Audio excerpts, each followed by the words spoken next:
ക്രിസ്തുവിലുള്ള പ്രിയപ്പെട്ട സഹോദരി സഹോദരന്മാരെ, ദൈവവചനം ന്യായാധിപന്മാരുടെ പുസ്തകത്തിനുള്ള വായന. ആമുഖം. കാനാൻ ദേശത്ത് പ്രവേശിച്ച് വാസമുറപ്പിച്ച ഇസ്രായേൽ ഗോത്രങ്ങളെ ജോഷുവയുടെ മരണത്തിന് ശേഷം സാവൂളിൻ്റെ മരണം വരെയുള്ള കാലഘട്ടത്തിൽ ബാഹ്യശത്രുക്കളിൽ നിന്ന് രക്ഷിക്കാൻ ദൈവത്താൽ നിയുക്തരായവരാണ് ന്യായാധിപന്മാർ. അവർ ന്യായപാലകരായിട്ടല്ല, യുദ്ധവീരന്മാരായിട്ടാണ് അറിയപ്പെട്ടിരുന്നത്. BC 12-ാം നൂറ്റാണ്ടിൻ്റെ ആരംഭം മുതൽ 11-ാം നൂറ്റാണ്ടിൻ്റെ അവസാനം വരെയാണ് ഇവരുടെ പ്രവർത്തനകാലം. ജനം ദൈവത്തോട് അവിശ്വസ്തമായി വർത്തിച്ചപ്പോൾ ശത്രു പ്രബലപ്പെട്ടു. ദൈവം അവരെ ശത്രുക്കൾക്ക് ഏൽപ്പിച്ചു കൊടുത്തു. കാനാന്യർ, മോവാബ്യർ, അമ്മോന്യർ, മിദിയാൻകാർ, ഫിലിസ്ത്യർ എന്നിവരായിരുന്നു അവരുടെ പ്രധാന ശത്രുക്കൾ. എന്നാൽ അവർ ദൈവത്തെ വിളിച്ചപേക്ഷിച്ചപ്പോൾ അവിടുന്ന് അവരുടെ മധ്യം നിന്ന് ന്യായാധിപന്മാരെ ഉയർത്തി അവരെ മോചിപ്പിച്ചു. തങ്ങളുടെ ദൈവമായ കർത്താവിനെ മറന്ന് ബാൽദേവന്മാരെയും അക്ഷേര പ്രതിഷ്ഠകളെയും സേവിച്ചുകൊണ്ട് ഇസ്രായേൽ കർത്താവിൻ്റെ മുമ്പാകെ തിന്മ ചെയ്തു. അവിടുന്ന് അവരെ മെസൊപ്പൊട്ടേമിയ രാജാവായ കുഷാൻ റിഷാത്താമിൻ്റെ കൈകളിൽ ഏൽപ്പിച്ചു. ഇസ്രായേൽ ജനം കർത്താവിനോട് നിലവിളിച്ചു. കേനസിൻ്റെ പുത്രൻ ഓത്നിയേലിനെ കർത്താവ് അവർക്ക് മോചകനായി നിയമിക്കുകയും അവൻ അവരെ മോചിപ്പിക്കുകയും ചെയ്തു. ന്യായാധിപന്മാർ 3-ാം അധ്യായം 7 മുതൽ 9 പുസ്തകത്തിലുടനീളം കാണുന്ന രക്ഷാകര ചരിത്രത്തിൻ്റെ മാതൃകയാണിത്.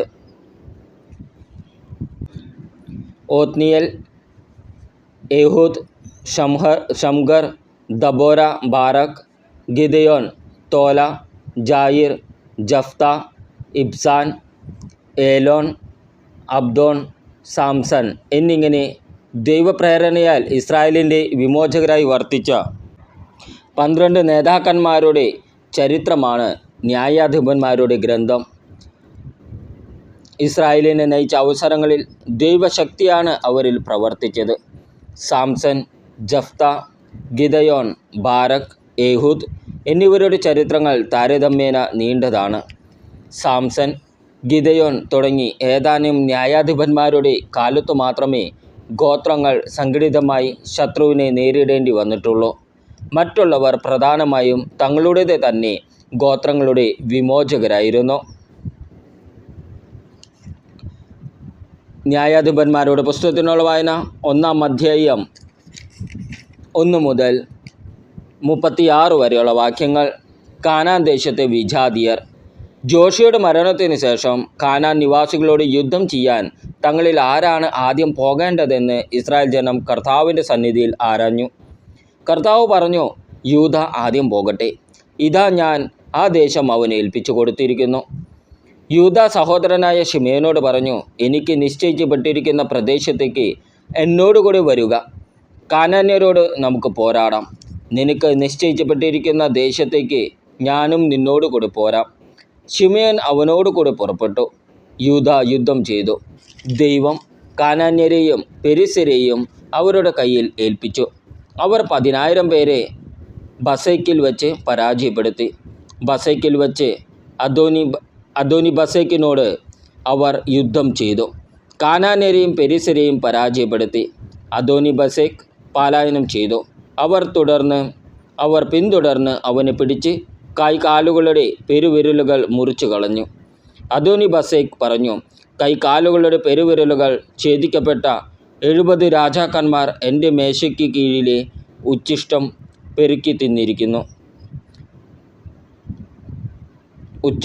പെറുക്കി തിന്നിരുന്നു. ഞാൻ അവരോട് ചെയ്തതുപോലെ തന്നെ ദൈവം എന്നോടും ചെയ്തിരിക്കുന്നു. അവർ അവനെ ജെറുസലേമിൽ കൊണ്ടുവന്നു. അവിടെ വെച്ച് അവൻ മരിച്ചു. യൂദ ഗോത്രക്കാർ ജെറുസലേമിന് എതിരായി യുദ്ധം ചെയ്ത് അത് പിടിച്ചടക്കി. അതിലെ നിവാസികളെ വാളിനിരയാക്കുകയും നഗരത്തിന് തീ വയ്ക്കുകയും ചെയ്തു. അതിനുശേഷം യൂദാ ഗോത്രം നെഗേബിൽ മലയോരങ്ങളിലും താഴ്വരകളിലും താമസിച്ചിരുന്ന കാനാന്യരോട് യുദ്ധം ചെയ്യാൻ പുറപ്പെട്ടു. ഹെബ്രോനിൽ താമസിച്ചിരുന്ന കാനാന്യരോട് അവർ യുദ്ധം ചെയ്തു. ഹെബ്രോൻ പണ്ട് കിരിയാത്ത് അർബ എന്നാണ് അറിയപ്പെട്ടിരുന്നത്. അവർ ഷേഷായി, അഹിമാൻ, തൽമായി എന്നിവരെ പരാജയപ്പെടുത്തി. പിന്നീട് അവർ ദബീർ ദേശക്കാരോട് യുദ്ധം ചെയ്തു. ദബീറിൻ്റെ പഴയ പേര് കിരിയാത്ത് സേഫർ എന്നായിരുന്നു. കാലേബ് പറഞ്ഞു, കിരിയാത്ത് സേഫർ ആക്രമിച്ച് കീഴടക്കുന്നവന് ഞാൻ എൻ്റെ മകൾ അക്സായെ ഭാര്യയായി നൽകും. കാലേബിൻ്റെ ഇളയ സഹോദരനായ കെനാസിൻ്റെ പുത്രൻ ഒത്നിയേൽ ദേശം പിടിച്ചടക്കി. കാലേബ് അക്സായെ അവന് ഭാര്യയായി കൊടുക്കുകയും ചെയ്തു. അവൾ ഒത്നിയേലിൻ്റെ അടുത്ത് ചെന്ന് തൻ്റെ പിതാവിനോട് ഒരു വയൽ ആവശ്യപ്പെടാൻ അവനെ നിർബന്ധിച്ചു. അവൾ കഴുതപ്പുറത്ത് നിന്ന് ഇറങ്ങവേ കാലേബ് അവളോട് ചോദിച്ചു, നീ എന്താണ് ആഗ്രഹിക്കുന്നത്? അവൾ പറഞ്ഞു, എനിക്ക് ഒരു സമ്മാനം തരുക. നെഗേബിലാണല്ലോ എന്നെ പാർപ്പിച്ചിരിക്കുന്നത്, അതുകൊണ്ട് ഏതാനും നീർച്ചാലുകളും എനിക്ക് തരുക. കാലേബ് അവൾക്ക് മലയിലും താഴ്വരയിലും നീർച്ചാലുകൾ കൊടുത്തു. മോശയുടെ അമ്മായിപ്പനായ കെന്യൻ്റെ പിൻഗാമികൾ യൂദാഗോത്രക്കാരോടുകൂടെ ഈന്തപ്പനകളുടെ നഗരത്തിൽ നിന്ന് നെഗേബിൽ ആരാദിന് സമീപമുള്ള യൂദാ മരുഭൂമിയിലേക്ക് പോയി. അവർ അവിടെ എത്തി അവിടുത്തെ ജനങ്ങളോടൊത്ത് ജീവിച്ചു.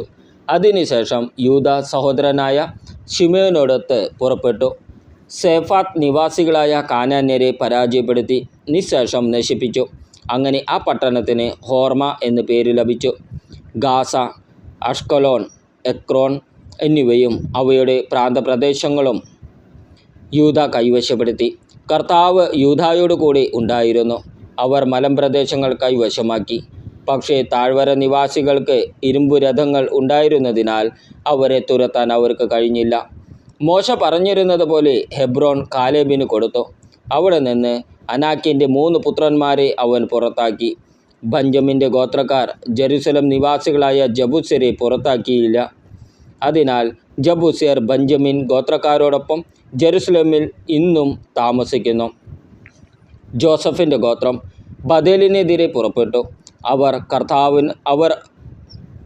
കർത്താവ് അവരോട് കൂടി ഉണ്ടായിരുന്നു. അവർ ബദേൽ ഒറ്റുനോക്കാൻ ആളയച്ചു. ലൂസ് എന്നാണ് ഈ നഗരം അറിയപ്പെട്ടിരുന്നത്.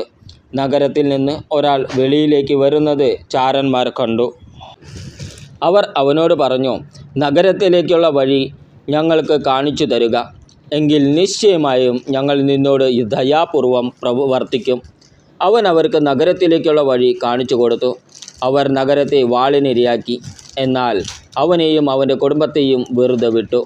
അവൻ ഹിത്യരുടെ നാട്ടിൽ ചെന്ന് അവരുടെ ഒരു നഗരം പണിതു. ലൂസ് എന്ന് അതിന് പേരിട്ടു. ഇന്നും ആ പേരിൽ അത് അറിയപ്പെടുന്നു. ബത്ഷയാൻ, താനാക്ക്, ദോർ, ഇബ്ലെയാം, മെഗിദോ എന്നീ പട്ടണങ്ങളിലെയും അവയുടെ ഗ്രാമങ്ങളിലെയും നിവാസികളെ മനാസെ പുറത്താക്കിയില്ല. കാനാന്യർ ആ ദേശത്ത് തുടർന്നും ജീവിച്ചു പോന്നു. ഇസ്രായേൽക്കാർ പ്രബലരായപ്പോൾ കാനാൻകാരെ കൊണ്ട് അടിമവേല ചെയ്യിച്ചു. അവരെ തീർത്തും പുറത്താക്കിയില്ല. എഫ്രായിം ഗോത്രം ഗസ്സേർ നിവാസികളായ കാനാന്യരെ പുറത്താക്കിയില്ല. അതുകൊണ്ട് കാനാൻകാർ ഗസ്സേരിൽ അവരുടെ ഇടയിൽ താമസിച്ചു. സെബുലൂൻ ഗോത്രം കിത്രോൻ, നഹലോൺ എന്നീ നഗരങ്ങളിലെ നിവാസികളെ പുറത്താക്കിയില്ല. കാനാൻകാർ അടിമകളായി അവരുടെ ഇടയിൽ ജീവിച്ചു. അക്കോ, സീദോൻ, അഹലാബ്, അക്സീബ്, ഹെർബ, അഫീഖ്, റഹോബ് എന്നിവിടങ്ങളിലെ നിവാസികളെ ആഷേർ പുറത്താക്കിയില്ല. അങ്ങനെ ആഷേർ ഗോത്രക്കാർ തദ്ദേശവാസികളായ കാനാന്യരുടെ ഇടയിൽ ജീവിച്ചു. ബത്ഷേമയിലെയോ ബെത് അനാത്തിയിലെയോ നിവാസികളെ നഫ്താലി ഗോത്രം പുറത്താക്കിയില്ല. അവർ തദ്ദേശവാസികളായ കാനാൻകാരുടെയും ഇടയിൽ താമസിച്ചു. ബത്ഷേമിലെയും ബെത് അനാത്തിലെയും നിവാസികൾ അവർക്ക് അടിമകളായി തീർന്നു. അമോര്യർ ദാൻ ഗോത്രത്തെ മലമ്പ്രദേശത്തേക്ക് തള്ളിവിട്ടു. താഴ്വരയിലേക്ക് നീങ്ങുന്നതിന് അവരെ അനുവദിച്ചില്ല. അമോര്യർ ഹാർഹേറസിലും അയാലോണിലും ഷാൽബീമിലും താമസം തുടർന്നു. എന്നാൽ ജോസഫിൻ്റെ ഗോത്രം അവരുടെ മേൽ ശക്തിപ്പെട്ടു. അവർ അടിമകളായി തീർന്നു. അമോര്യരുടെ അതിർത്തി സേല മുതൽ മുകളിലേക്ക് അക്രാബീം കയറ്റം വരെ ആയിരുന്നു. നമ്മുടെ കർത്താവായ ഈശോ മിശിഹായ്ക്ക് സ്തുതി.